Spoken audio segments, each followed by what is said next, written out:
कराई है, इनके गुर्गे विदेशों में बैठे हैं। गोल्डी ब्राड जो है बताते हैं कि कनाडा में है या इंग्लैंड में है। इन लोगों का एक्स्ट्रेडिशन भी बड़ा मुश्किल रहता है। वहाँ की सरकारों को इनका पॉलिटिकल पार्टीज का संरक्षण है और इनको एक्स्ट्रेडाइट नहीं करना चाहते हैं। देखिए, इसमें ये जरूरी नहीं है कि एक ही गुर्गा भागा हो सकता है और भी हो, सेकंड ग्रुप भी हो। और बहुत से अटेम्प्ट, आप ये समझिए कि बहुत से अटेम्प्ट किए जाते हैं। उसमें से एक बिरला कोई अटेम्प्ट जो है वो सक्सेसफुल होता है। इस बार इनका अटेम्प्ट सक्सेसफुल रहा है। और अब इनको जो भी इसमें हैं सबको अकाउंट फॉर करना पड़ेगा, बहुत तेजी से करना होगा। लग गए हैं सब लोग, और एनआईए, आईबी, रॉ, इसमें सभी एजेंसीज भी लग गई हैं। इसमें जल्दी इसमें बहुत अच्छे रिजल्ट सामने आएंगे, आने भी चाहिए, जिससे जिससे इस प्रकार के जो अपराधी हैं जो जेल से बैठकर मास्टरमाइंड की तरह कार्य कर रहे हैं और वहां से ऑर्डर्स इशू कर रहे हैं, वो अपने अपने मकसद में कामयाब ना हो सके।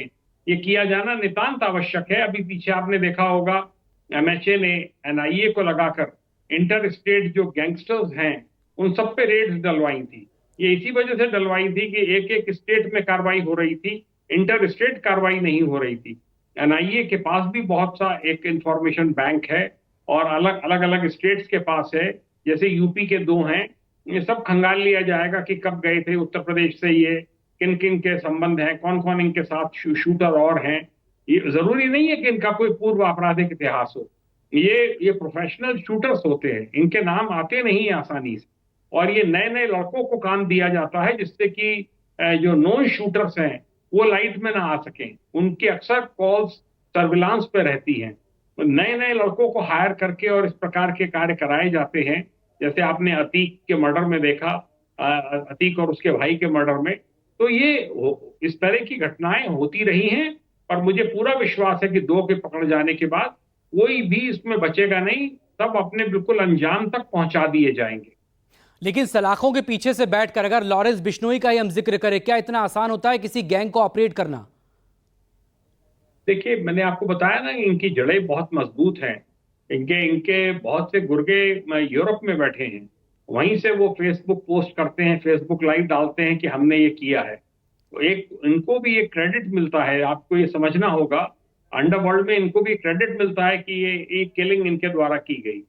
सिद्धू मूसेवाला की किलिंग बड़ी इंपॉर्टेंट किलिंग थी जो इनके द्वारा की गई। करणी सेना के नेता की गई, गोगामेडी की वहां राजस्थान में, ये बड़ी इंपॉर्टेंट किलिंग थी। तो ये अपने ब्राउनी पॉइंट्स गेन करने के लिए भी ये लोग इस प्रकार की घटनाओं को अंजाम देते हैं। इस बार ये सक्सेसफुल हुए हैं, पर मुझे पूरा विश्वास है कि आप 2-3 दिन में सब सब देख लेंगे, सारी चीजें निकलकर सामने आ जाएंगी। इसके पीछे किसका हाथ है, किन्होंने एग्जीक्यूट किया है। कोई लैंड डील तो इसके पीछे नहीं है, किन्हीं लोगों ने हायर तो नहीं किया है गैंग को। ये सब सब सामने आ जाएगा। जी, तमाम कई सवाल हैं और इनके जवाब जाहिर तौर पर मिलने भी हैं, और उम्मीद यही कि जल्द से जल्द पुलिस इन सवालों के जवाब तलाश भी कर ले और वो तीसरा आरोपी जल्द गिरफ्त हो। लेकिन मेरे सहयोगी लगातार हमारे साथ बने हुए इस वक्त कोर्ट परिसर से ही, कितना और वक्त पेशी में आप बता रहे थे कि अभी उनका मेडिकल के लिए लेकर गए हैं, बाकी दोनों आरोपियों को जल्दी कोर्ट में पेश किया जाएगा?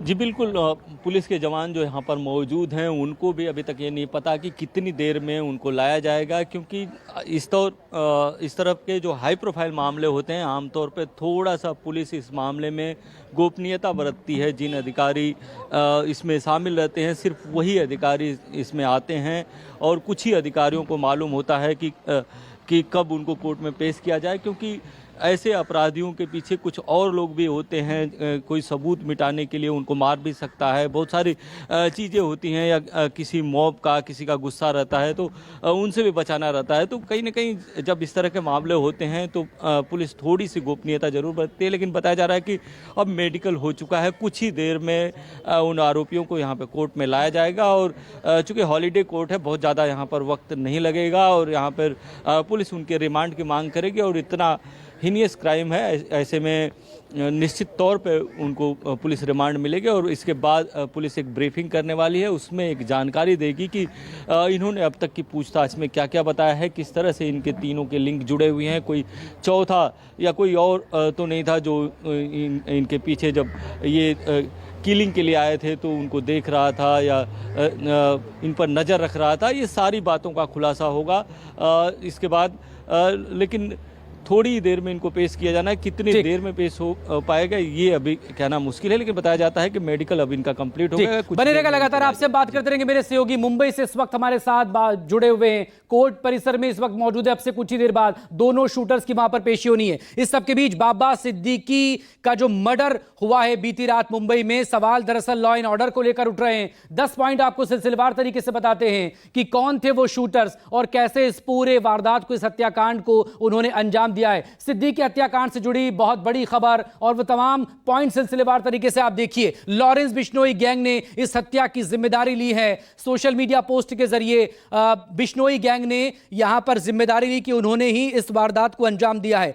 3 शूटर्स बाकायदा इसके लिए हायर किए गए थे। कॉन्ट्रैक्ट किलर से बाबा सिद्दीकी की हत्या को अंजाम दिया गया है। हर शूटर को खर्च के लिए 50-50 हजार रुपया दिया गया था। पिछले 1 महीने से ये मुंबई में थे। तीनों शूटर्स किराए के मकान में 1 महीने से वहां पर रह रहे थे। लगातार बाबा सिद्दीकी को फॉलो किया जा रहा था। मुंबई के ही कुर्ला इलाके में मकान में करीब 25 से 3 दिनों से ये वहां पर ठहरे हुए थे और तीनों आरोपी इससे पहले पुणे में स्क्रैप व्यापारी के यहां पर काम किया करते थे। वहीं इस पर इनकी डील हुई।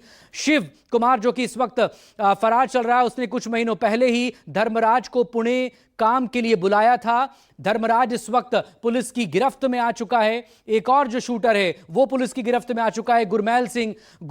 सुपारी देने वाले शख्स ने शिव और धर्मराज से गुरमैल की मुलाकात करवाई थी। धर्मराज गुरमैल पुलिस की गिरफ्त में है। शिव कुमार अभी फरार है। उत्तर प्रदेश का रहने वाला है शूटर नंबर 3 शिव कुमार, बहराइच का रहने वाला ये वहां पर बताया जा रहा है। वहां पर भी यूपी पुलिस पहुंची हुई है। हरियाणा पुलिस, जो हरियाणा का गुरमैल है, उसके घर पर वहां पर मौजूद है। और इस सब के बीच में जो तीसरा शूटर है वो भी